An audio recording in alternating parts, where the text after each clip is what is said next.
நமக்கு கிடைச்ச அடுத்த தகவல் என்ன அப்படின்னா, காங்கிரஸ் அவங்க வைக்கிற 2 டிமாண்டு. ஒன்று, காங்கிரஸ் தலைமையை மாற்றுங்க, இல்லை அப்படின்னா கூடுதலான சீட்டு கேளுங்க, இல்லை அப்படின்னா விஜய் கூட கூட்டணி போயிடலாம்.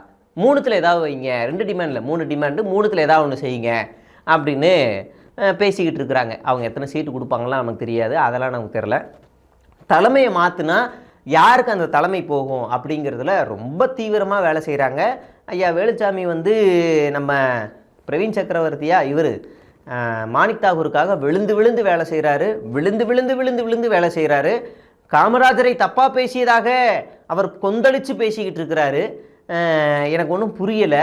காமராஜரை தப்பாக பேசியதுக்காக நீங்கள்லாம் கொந்தளித்து பேசுகிறீங்க அப்படின்னா உங்கள் காமராஜருடைய பேத்தி இப்போ எங்கே இருக்கிறாங்க? எப்படி அவங்க துரோகம் பண்ணிட்டு போகலாம் அவர் இருந்த கட்சிக்கு அப்படின்னு நீங்கள் கேள்வி கேட்கணும். அது ஒரு பக்கம் லாபி ஓடுது. அவரை பொறுத்த வரைக்கும் மாணிக் தாகூரை எப்படியாவது மாநில தலைவராக்கணும். ஒரு பக்கம் கரூரில் அக்கா வந்து வேலை செஞ்சுக்கிட்டு இருக்கிறாங்க.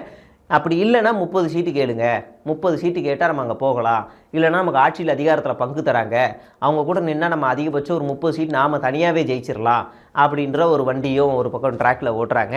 அதுக்காக தான் இந்த மாதிரி பிரவீன் சக்கரவர்த்தி மாதிரியான ஆளுங்களை வந்து விஷத்தை கக்க வைக்கிறதுக்கான வேலைகள் எல்லாத்தையுமே டேட்டான்ற பேரில் கண்ட கருமத்தெல்லாம் தூக்கிட்டு வந்து போட்டுக்கிட்டு இருக்காரு. முதல்ல தான் சொந்த கட்சியோட நிலை எப்படி இருக்குங்கிறத பார்க்கணும். நான் கடைசியாக சொன்னது ரொம்ப சொற்ப எண்ணிக்கை தான், வெறும் சொற்ப எண்ணிக்கை. கடைசியாக ஒரு 4 வருஷம் 5 வருஷம் காங்கிரஸ் இடிஞ்ச உடஞ்ச நாசமாக போன வரலாறு மட்டும்தான் நான் சொன்னேன்.